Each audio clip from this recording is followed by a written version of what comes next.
What's up, you guys? Today we're building this awesome floating wooden cross. And a big shout out for Sawdust and More for inspiring this project. I just can't believe how cool this project is. This is one of my favorite builds so far. I'll take you through the build step by step and also showing some of my mistakes. Well, all of my mistakes. So let's just jump right into it. Before we start playing around with the fun stuff, I need to cut up the raw timber. For the house I'm using beech, and the cross I'm using walnut. It doesn't really matter what kind of wood you use, as long as you got some color contrast between the cross and the house. Let's cut this raw timber on the bandsaw and put them through the planer so we've got some nice straight pieces to work with. And the finished measurement for the cross is 1 inch by 1 inch or 25 by 25 mil. And the dimensions for the house is 3 inches and 5/8 of an inch by 3/4 of an inch. Man, I really hope I pronounced that correct. And in millimeters, 92 by 19 millimeters. Right, let's make some sawdust.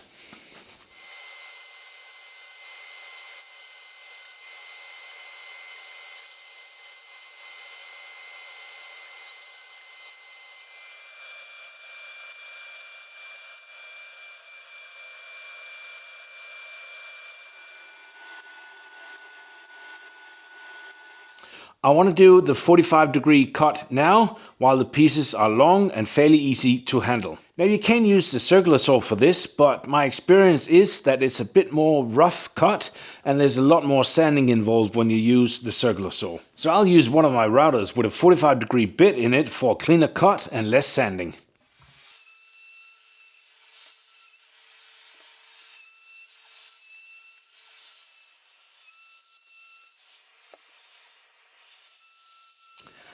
I think they turned out pretty good, and I think there's a lot less sanding when you use the router instead of the circular saw.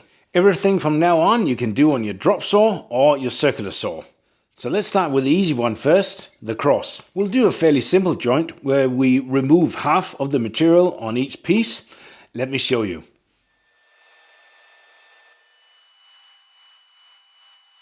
Once you've made a few cuts, you simply take the other piece, push it up against, and you've got a line.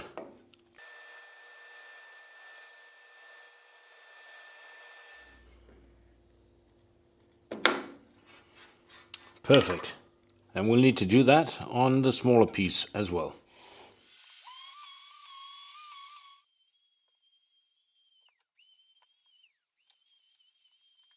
We'll let the glue set on the crosses and we'll move on to the outer frame. So let's cut those on the circular saw and make some sawdust.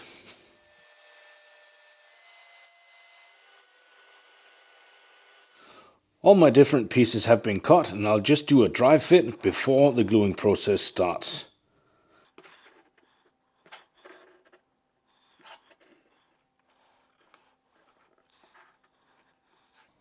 We should be good. Before we start working with the magnets, I want to glue these two together and then these two in this joint, and the final piece will be the bottom. You can use your nail gun and some glue for this operation, but I don't really want any nail holes in this piece. And therefore I'm only using the Titebond 2 and the CA glue, the thick version.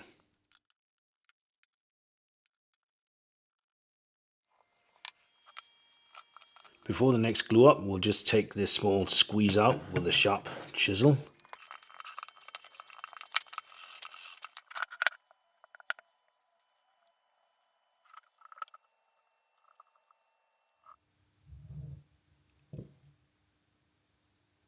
The gluing of the top parts are now done, and now we're ready for the fun stuff. I did make a small mistake when gluing these two together, because if you're not patient enough while using the CA glue and standard glue, they will break apart like this.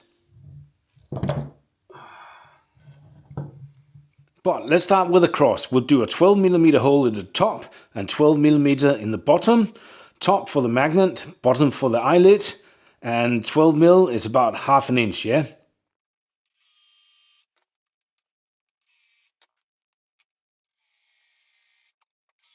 Now I want to do the hole that the fishing line goes up through. So I've marked the center right here. A drill bit is 1mm and there was 3 in this package. Now I already broken 2, so this one is my last attempt. You really got to be careful because these will break like nothing.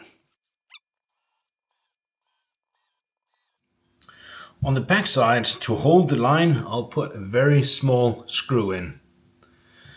I was a bit afraid that once I screwed it in, it will cut the line, but it works pretty good.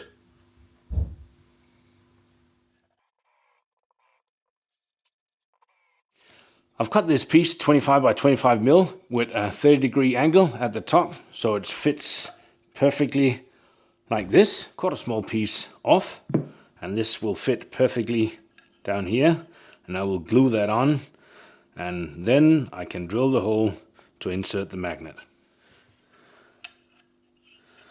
Let's glue this on. I love this clamp. These are really, really good.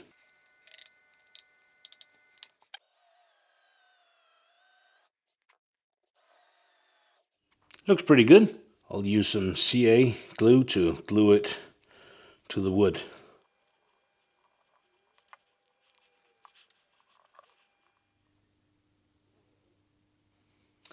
Right, let's see if we can do the final glue up. Got a really nice setup here. Put it down like this, and this one on top. Yep. This one.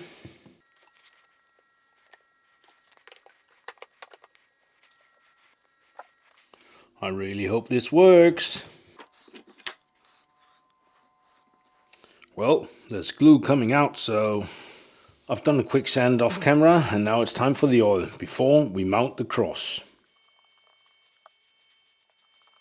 Everything has been surface treatment, but before we move on, I just want to give you a heads up when you insert these magnets. This one was the first one I did, and it's not all the way down. It's not flush, and I couldn't get it in because the air was trapped inside. So what I did with the second one, notice that this is flush and really nice.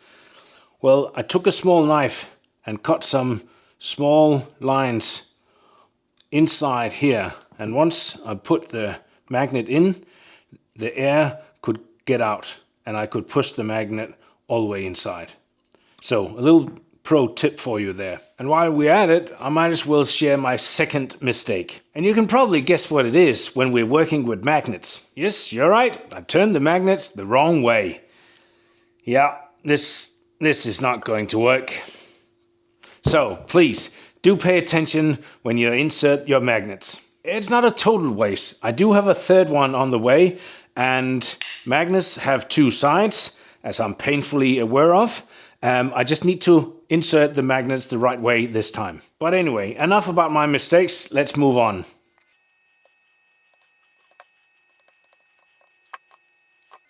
To make the installation easy, I've made a distance piece and a distance piece here.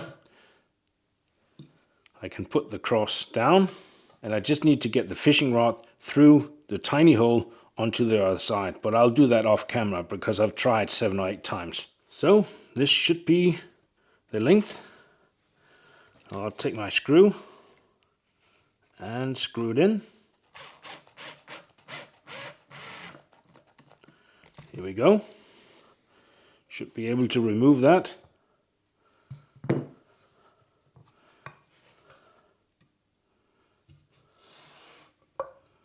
And it's not enough, so we need to get it closer.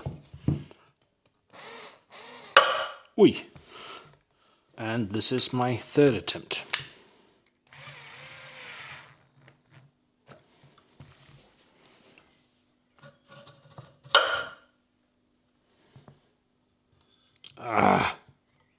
My fourth attempt.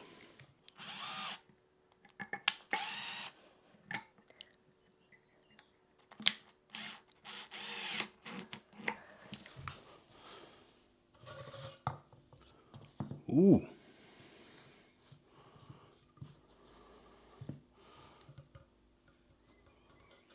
There we go. 4 times. Fourth attempt.